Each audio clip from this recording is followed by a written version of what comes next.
کہ آج ہمارے پاس نکاح کے حوالے سے کیا کیا معاملات ہو رہے ہیں، کتنا ہم نے نکاح کو مشکل بنا دیا، کیسے کیسے مسائل ہم نے اپنے طور پہ نکاح کے حوالے سے کھڑے کر لیے ہیں۔ آسان نہیں ہے ہمارے پاس نکاح، بہت مشکل ہے، جبکہ دین میں اتنا آسان کر دیا گیا ہے نکاح۔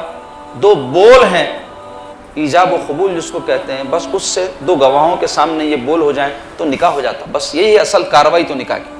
باقی سب چیزیں ضمنی ہیں، یہاں تک کہ مہر جو حق ہے عورت کا اگر فی الفور کوئی ادا نہیں بھی کر سکتا تو وہ ڈیو رہ سکتا، بعد میں اس کو ادا کیا جاتا، لیکن نکاح تو ہو جاتا۔ حالانکہ افضل اور بہتر یہ ہے کہ اسی وقت جو ہے مہر ادا کر دیا جائے، اس کو کہتے ہیں مہر معجل، تعجیل، عجلت کے ساتھ ادا کرنا۔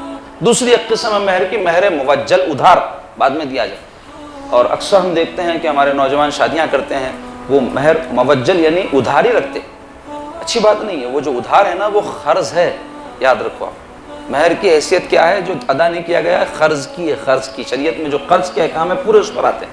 اگر کوئی شخص مر جائے تو اس کی تجہیز و تکفین کی جائے گی اس کے مال میں سے، اور اس کے بعد اگر پیسے ہیں تو وہ قرض میں دیے جائیں گے۔ تو ایسے ہی مہر بھی اگر بیوی کا باقی ہے تو وہ قرض رہے گا اور اس کو اس میں سے ادا کیا جائے گا۔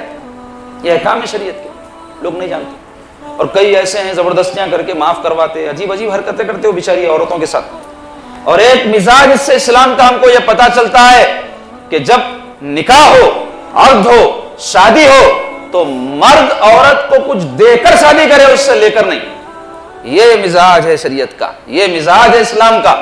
لیکن آپ غور کرو ہمارے معاشرے کے اندر یہ کیسے گندگی، دوسری قوموں کی برائی یا بری رسم داخل ہو گئی ہے کہ ایسا سمجھتے ہیں عقد ہو تو بچی والوں سے کیا کیا لینا ہے اس کی ایک فہرست ہونا چاہیے، اور اس پر عمل ہوتا ہے، بلکہ کئی موقعوں پر زبردستی کئی چیزیں اس میں شامل کر کے ان کو مجبور کیا جاتا ہے وہ دینے کے لیے۔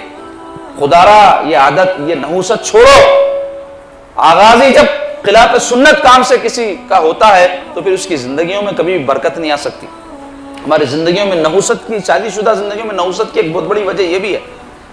اب کئی جگہ ایسے بچے بعض نیک ہے، اللہ توفیق دیا، ماں باپ کو بھی سمجھا لے کے بغیر لین دین کے بھی شادیاں کر رہے ہیں، بہت کم ہے ایسی تعداد، میں سمجھتا ہوں 1-2% ہوں گی، بہت 5% ہوں گی، لیکن 95% رشتے مسلمانوں میں ایسے ہوتے جس میں یہ سمجھتے کہ عورتوں سے، ان کے ان لڑکی والوں سے وصول کرنا ہمارا حق ہے، ایسا سمجھ لیے ہیں کہ کوئی اس میں بری بات ہی نہیں ہے، جبکہ یہ بدترین بات ہے۔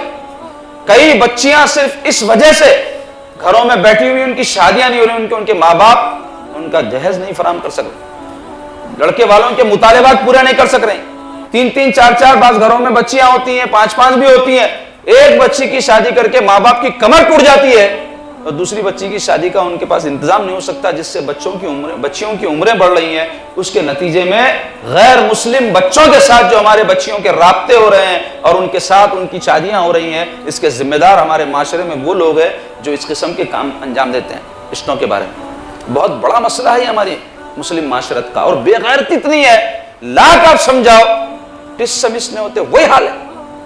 برسوں سے علماء پکار لے رہے ہیں، برسوں سے جو ہے اس بارے میں توجہ دلا رہے ہیں، اور اس میں بہت بڑی جو غلطی ہے اور یہ بہت بڑی ایسے حالات کی ذمہ دار ہے، میں کھلے طور پہ بولوں گا، عورتیں مردوں سے زیادہ۔ مرد پھر بھی بولتے جان دو بھائی کہیں کو لینا کرنا، تو کوئی مرد اگر گھر میں ایسا بول دیا پورے مل کے اس کو ڈرا دیتے، پورے مل کے اس کو ستاتے، ایسا ماحول پیدا کر دیتے، شادی کا گھر جو ہے پورا نحوست بھرا ہو جاتا، لڑ جھگڑ کے گھر میں ایسا ماحول پیدا کرتے۔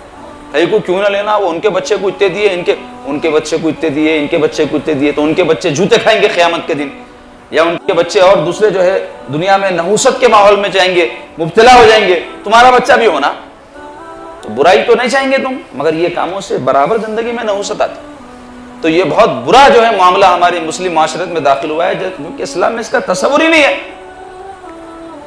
لڑ لڑ کے جھگڑ، توبہ کرو اگر کوئی ایسا کرے، توبہ کرو اللہ کے حضور میں، اور اللہ توفیق دیا لوٹا سکتے تو لوٹا دو، وہی چیز جو لیے ضروری نہیں ہے بدل کر دو کچھ بھی۔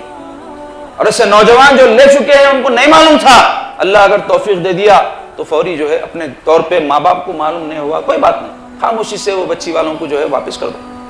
اور کئی جگہ بچے جو ہے میں کہا نا شریعت کے مطابق شادیاں کر رہے ہیں، تو بیوی کو، اس کے رشتہ داروں کو کوئی اہمیت نہیں ہے، لوگوں کی قدر نہیں ہے۔ میرے تک ایسے واقعات آئے ہیں، کئی بچے مسجد سے شادی کر کے بچی کو لے کے چلے گئے، 1 روپیہ نہ لیے، نہ کھانا کھلاؤ بولے نہ کچھ بولے، بھائی تمہاری مرضی تھی کھلاتے تو کھلا، تمہارے مہمان ہیں، ہماری طرف سے تو کچھ بھی نہیں ہے، نہیں کھلایا ہوگا۔ مسجد سے دلہن ودا ہو گئی تو قدر کرنا، نہ بچہ جو خیال کر کے کرا، ہمارا خرچہ نہیں ہونے دیا، لیکن کوئی ان لوگوں میں لحاظ پاس نہیں، مسائل پیدا ہو گئے، بعد میں لڑائی جھگڑے ہو گئے، کئی قسم کی باتیں ایسی ہو گئی جو سن کے حیرت ہوئی کہ بچہ جب اتنا آگے قدم بڑھا کے آپ کی بچی کو بغیر کوئی خرچے کے شادی کر لیا تو آپ کو قدر کرنی چاہیے اس کی، نہیں کرے۔ ایسے بھی جو ہے واقعات ہے۔